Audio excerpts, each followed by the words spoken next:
important article of Unit 4. Astable multivibrator as voltage to frequency converter. So first let us draw the circuit diagram of astable multivibrator as voltage to frequency converter. Later we will see how it works as voltage to frequency converter. First let us draw the circuit diagram of this. So it consisting of two identical transistors. Q1 and Q2. It consists of two identical transistors Q1 and Q2. So the collector resistors say RC1 and the collector resistor of this say RC2. As you know that, so in astable multivibrator we connect the collector output of one transistor to the base of another transistor. Say this capacitor is a C1. Similarly, the collector output of this transistor is connected to the base of this transistor Q1. Let us say this is capacitor C2. Now let us ground these emitters. Let us ground these emitters of Q1 and Q2. So let us give the power supply to the circuit.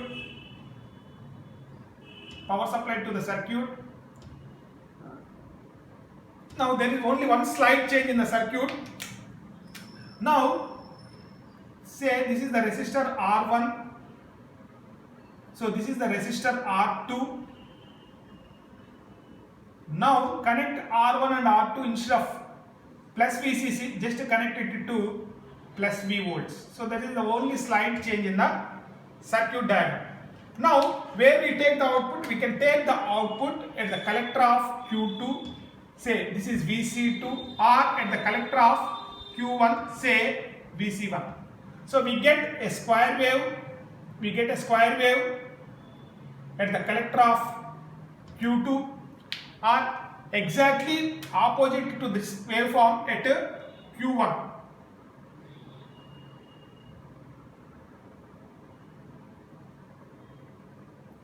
As we have seen that these outputs are always complementary to each other. So let us say this time period is say T1, let us say this time period is say T2. So what is the total time period? The total time period is equal to T1 plus T2.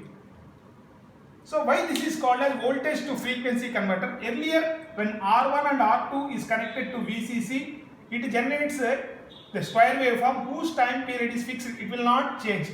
The time period or the frequency of oscillation remains fixed, unchanged. So when we connect R1 and R2 to plus V, so if you vary this voltage V, the time period or oscillations or frequency of oscillations of this output waveform changes. So that's why it is called as voltage to frequency converter. Very simple. If you vary this voltage, the time period or frequency of this waveform varies. So that's why it is called as voltage to frequency converter. So now, similar to, let us derive now the expression for capital T is equal to T1 plus T2. So that is the time period of oscillations. So for this, let us take the base voltage as VB2. We take VB2 waveform. So by the time transistor Q2 is in off condition, as you know that the voltage at the base is say minus VCC. So minus VCC. So this is VCC. Let us say. So that is what we write. Let us take the waveform. Let us take the waveform at the base of transistor Q2. So first draw the waveform.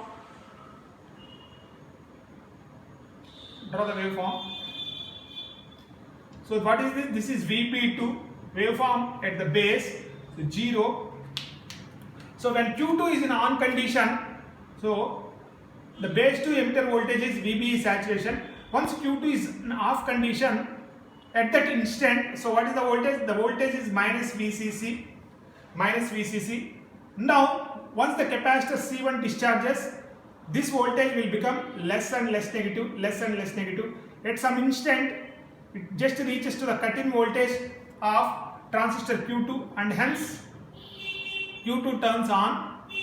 So like that the same procedure repeats. So this one is VBE saturation. So this one is VBE saturation. So let us first derive the expression for T1 similar to the previous derivation.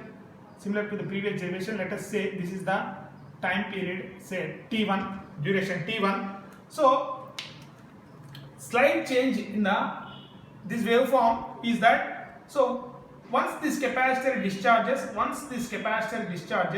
it has to actually charge to, because this capacitor is connected to plus V. So once this capacitor discharges, it has to charge to final value of plus V. So that is the only difference we have to mention. So therefore, once this capacitor discharges, actually it has to charge to plus V. Earlier we have written here VCC. Now write the voltage V. That is the only difference. Now write the final formula applying FIF formula, that is final initial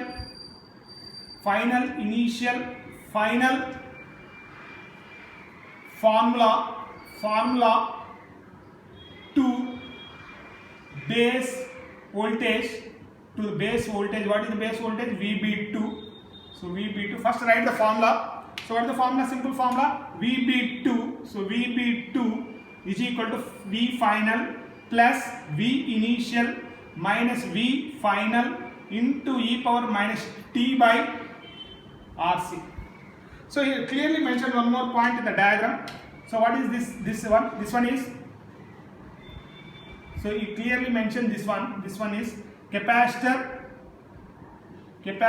C1 discharging. So what is the time constant? R1 C1. So similar to the previous one, at time T1, at a time T is equal to T1 in this equation, the base voltage VB2 just reaches the cut-in voltage, where V gamma is equal to cut-in voltage of transistor Q2. At T is equal to T1, just the base voltage reaches to the cut-in voltage. So what is the initial voltage in this waveform? The initial voltage is equal to minus VCC from the diagram. So I am applying this formula, final formula, FIF formula, to this portion of the waveform. So this portion of the waveform, what is the initial value? Minus VCC. What is the final value? It has to reach to plus V. Remember that, this is important. So what is the time constant? RC is equal to R1 C1. So let us substitute these things in this. So we will get the time period of oscillations. So now let us see. So what is VB2? So VB2 is replaced by V gamma.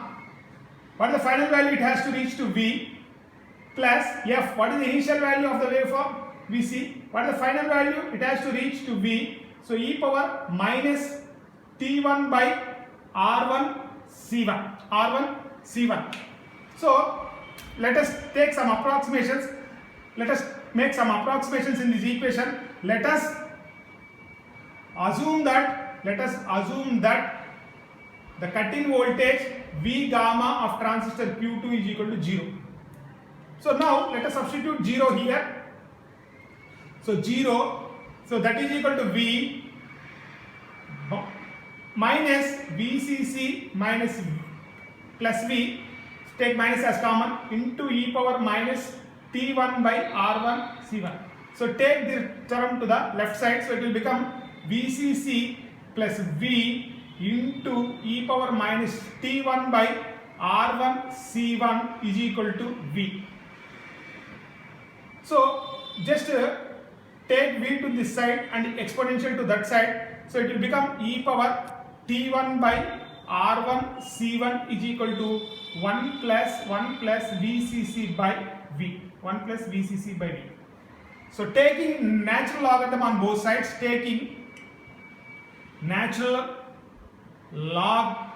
logarithm on both sides, natural logarithm on both sides, what do you get? The time period t1 is equal to r1 c1 into natural logarithm of 1 plus vcc by v. So this is what the time period t1.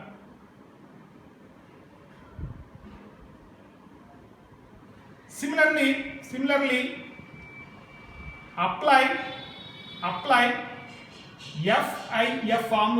FIF formula to the base VB1, to the base voltage VB1 in the similar manner. So we get T2 as same formula, replace R1C1 by R2C2, natural logarithm of 1 plus VCC by V. So therefore, what is the time period? The time period of oscillations. So therefore, the time period of oscillations, what is this? So capital T is equal to T1 plus T2. So let us substitute T1 and T2. So therefore it will become R1 C1 into natural logarithm of 1 plus VCC by V plus R2 C2 into natural logarithm of 1 plus VCC by V. If you take this term as common in both the terms, so therefore the time period is equal to R1 C1 plus R2 C2 into natural logarithm of 1 plus VCC by V. So this is the expression we have to derive. Let us say if R1 is equal to R2 is equal to say capital R and C1 is equal to C2 is equal to say C, that is for symmetrical network. So this will become 2RC. So RC plus RC, 2RC into natural logarithm of 1 plus VCC by V. So what is the frequency? The frequency is what is the frequency of oscillations? The frequency of oscillations that is equal to 1 by T. So 1 by T. So that means 1 by time period, substitute 1 by 2RC into natural logarithm of 1 plus VCC by V. So this is the derivation you have to do in the examination. A stable multivibrator has voltage to frequency converter. If you vary this voltage, supply voltage, the frequency of oscillation varies. That means if voltage V is varied, then what will happen? Then frequency of oscillations, also vary. That's why it is called as voltage to frequency converter. So this is what you have to write about this very important question in the examination. A stable multivibrator has voltage to frequency converter. Thank you.